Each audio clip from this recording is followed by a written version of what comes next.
चमनपुर गांव में रमेश अपनी पत्नी सुमन के साथ रहता था। रमेश एक आलसी स्वभाव का व्यक्ति था। रमेश कभी कभी आलस के कारण काम पर नहीं जाता।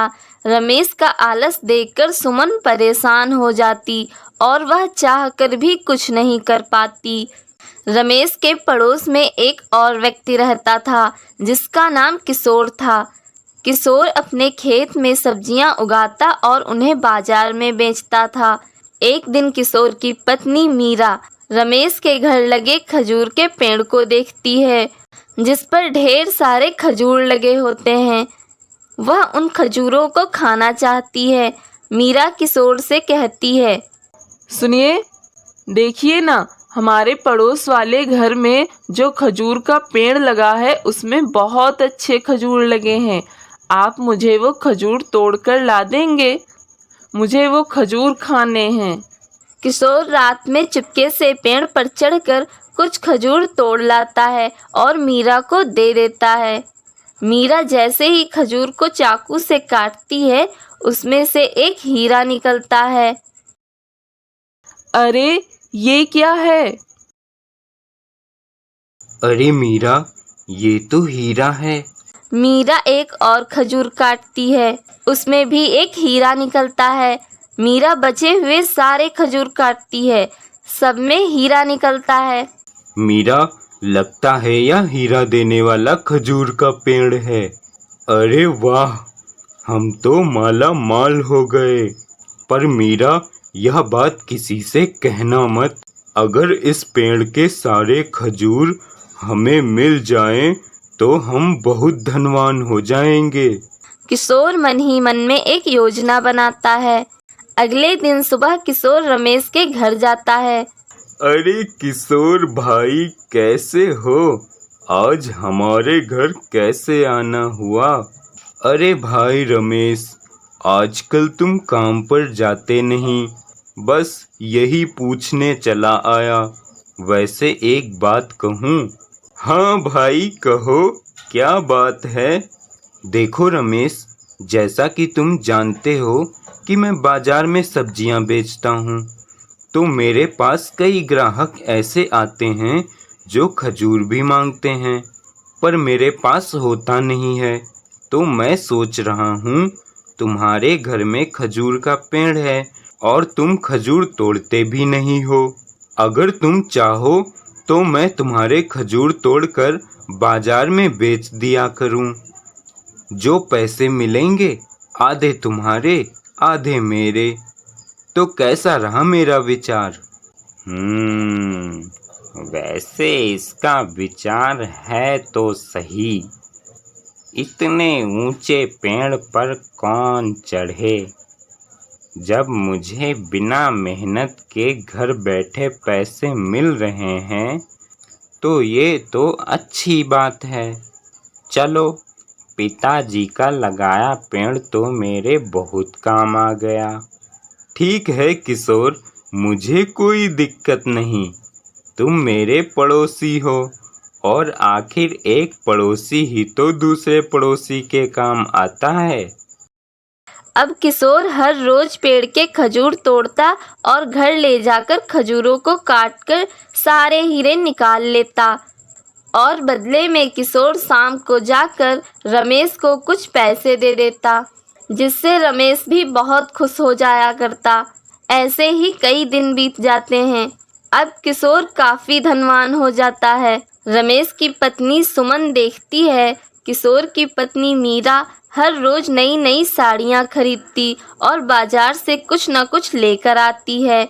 इस बात से सुमन को जलन होती है।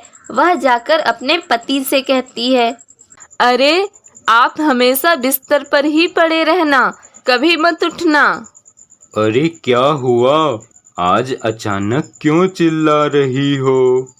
चिल्लाऊं नहीं तो और क्या करूं? आपको पता भी है कुछ पड़ोस में क्या हो रहा है? ऐसा क्या देख लिया तुमने पड़ोस में? एक बात बताओ, हमारे पड़ोसी किशोर जी हमारे पेड़ की खजूर तोड़ते हैं। उससे जो पैसे वो हमें देते हैं उसमें तो हम सिर्फ अपने घर का राशन ही खरीद पाते हैं। पर उनके पास बड़ा घर, गाड़ी, अच्छे कपड़े, सब कुछ है और वो धनवान होते जा रहे हैं। ये सब कैसे? कुछ तो बात है जो वो हमसे छिपा रहे हैं।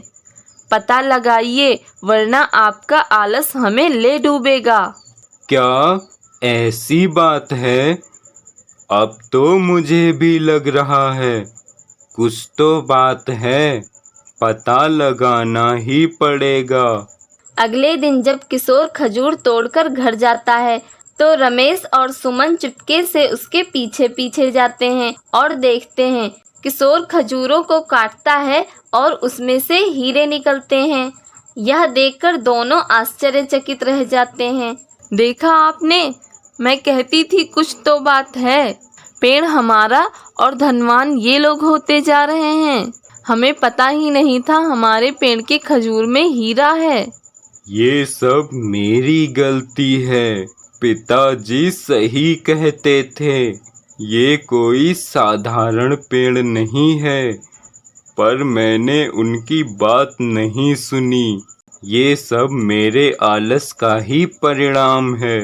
राकेश बहुत दिनों बाद अपने दोस्त से मिलने उसके गांव चमनपुर जा रहा होता है। चलते चलते वह रास्ता भटक जाता है और एक जंगल में पहुंच जाता है। ये मैं कहाँ आ गया? ये तो जंगल है, कोई दिख भी नहीं रहा जिससे मदद मांग लूं। तभी उसे कुछ आवाज सुनाई देती है। पानी, पानी, कोई पानी पिला दो। राकेश आगे जाकर देखता है, पर उसे कोई दिखाई नहीं देता। कौन था? किसकी आवाज थी ये? यहाँ तो कोई दिखाई भी नहीं दे रहा, जबकि आवाज तो यहीं से आ रही थी। राकेश को फिर आवाज सुनाई देती है। पानी, पानी, पानी, पानी पिला दो कोई। कौन है? कौन पानी मांग रहा है? बेटा, मैं हूँ पेड़। पेड़? क्या तुम मजाक कर रहे हो मेरे साथ? कौन हो तुम? सच सच बताओ और मेरे सामने आओ। बेटा, इधर देखो, मैं सच में पेड़ हूँ। राकेश देखता है, वह एक सूखा हुआ पेड़ होता है जो बोल रहा होता है। अरे, ये तो सच में पेड़ है। पेड़ कैसे बोल सकता है? राकेश डर जाता है। डरो मत बेटा, मैं तुम्हारा कुछ नहीं बिगाड़ूंगा। तुम तो एक सूखे हुए पेड़ हो, तुम्हारी ये हालत कैसे हुई? क्या तुम्हें मुझसे कोई मदद चाहिए? मुझे बताओ, मैं तुम्हारी मदद किस प्रकार कर सकता हूँ? बताता हूँ, सब बताता हूँ। आज से कुछ साल पहले मैं बहुत ही हरा भरा पेड़ था। मेरे पास जादुई शक्तियाँ थीं। मैं कुछ भी कर सकता था। मुझे अपनी जादुई शक्तियों पर बहुत घमंड था। मैंने पूरे जंगल पर अपना अधिकार जमा रखा था। इस जंगल से गुजरने वाले को मैं परेशान करता था। सभी मेरी आज्ञा का पालन करते थे। जो मेरी आज्ञा को नहीं मानता, मैं उसे अपनी जादुई शक्तियों से सजा देता था। एक दिन इस जंगल में एक तपस्वी आया। वह बहुत थका हुआ था। उसने थोड़ी देर मेरी छाया में विश्राम किया और फिर चल दिया। मुझे ये अच्छा नहीं लगा कि वह तपस्वी मुझसे पूछे बगैर मेरी छाया में विश्राम करके चल दिया। उसके बाद, कहाँ जा रहे हो तपस्वी? कौन है? किसने मुझे आवाज दी? मैं पेड़ हूँ, जिसकी छाया में तुमने अभी विश्राम किया है। अरे पेड़, तुम बोल सकते हो? हाँ तपस्वी, मैं बोल सकता हूँ। मैं एक जादुई पेड़ हूँ। मुझे प्यास लगी है। क्या तुम मेरे लिए पानी ला सकते हो? हाँ, क्यों नहीं, अभी लाया। साधु पेड़ के लिए पास के तालाब से पानी ले आता है। ये पानी मेरी जड़ों में डाल दो। साधु पेड़ की जड़ों में पानी डाल देता है और फिर चल देता है। तभी साधु देखता है पेड़ की टहनियां दोनों तरफ से उसका रास्ता बंद कर देती हैं। साधु कहता है, क्या हुआ पेड़, क्या तुम्हें मुझसे कोई और भी मदद चाहिए? हाँ तपस्वी, तुम यहाँ से ऐसे नहीं जा सकते। तुम्हें मेरा धन्यवाद करना होगा। पर किस बात के लिए? इस जंगल पर मेरा हुक्म चलता है। यहाँ मैं जो चाहता हूँ लोग वही करते हैं। तुमने मुझसे पूछे बगैर मेरी छाँव में विश्राम किया। तुम मेरा धन्यवाद किए बगैर यहाँ से नहीं जा सकते। इतना अहंकार अच्छी बात नहीं। लोगों को छाया देना तो हर पेड़ का कर्तव्य है, वही तुमने भी किया। और रही बात धन्यवाद की, तो वो किसी से जबरदस्ती नहीं लिया जाता, ये तो अपनी इच्छा पर निर्भर करता है। तपस्वी, मुझे मत सिखाओ। मैं जैसा कहता हूँ वैसा करो, वरना इसका परिणाम देखो। तभी जंगल से गुजर रहे एक व्यक्ति को पेड़ अपनी टहनियों से जकड़ लेता है। आ आ आ बचाओ बचाओ।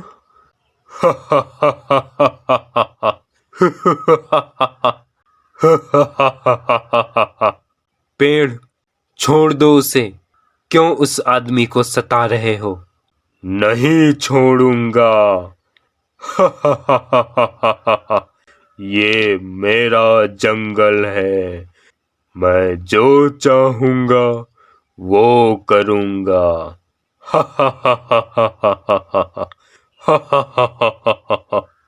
पेड़, तुमने अपने अहंकार की सीमा पार कर दी है। मैं तुझे श्राप देता हूँ, तेरी सारी शक्तियां नष्ट हो जाएंगी और तू सूख जाएगा, प्यास के कारण तड़पेगा। देखते ही देखते वह पेड़ एक सूखा पेड़ बन जाता है और उसकी सभी जादुई शक्तियां समाप्त हो जाती हैं। साधु के श्राप से पेड़ का सारा अहंकार टूट जाता है और वह साधु से माफी मांगने लगता है। हाँ हाँ, ये क्या हो गया? नहीं, ये नहीं हो सकता। तपस्वी, ऐसा मत करो। मुझे माफ कर दो। मैं अपनी शक्तियों के अहंकार में अपना कर्तव्य भूल गया था। मुझे माफ कर दो और अपना श्राप वापस ले लो। मैं अपना श्राप तो वापस नहीं ले सकता, किंतु यदि तुम्हें अपनी गलतियों पर पछतावा है तो मैं तुम्हें वरदान देता हूँ।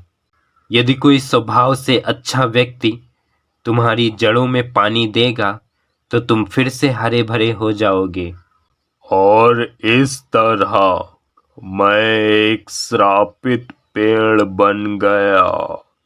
तब से मैं एक अच्छे इंसान की तलाश कर रहा हूँ। तुम मुझे अच्छे इंसान लगते हो।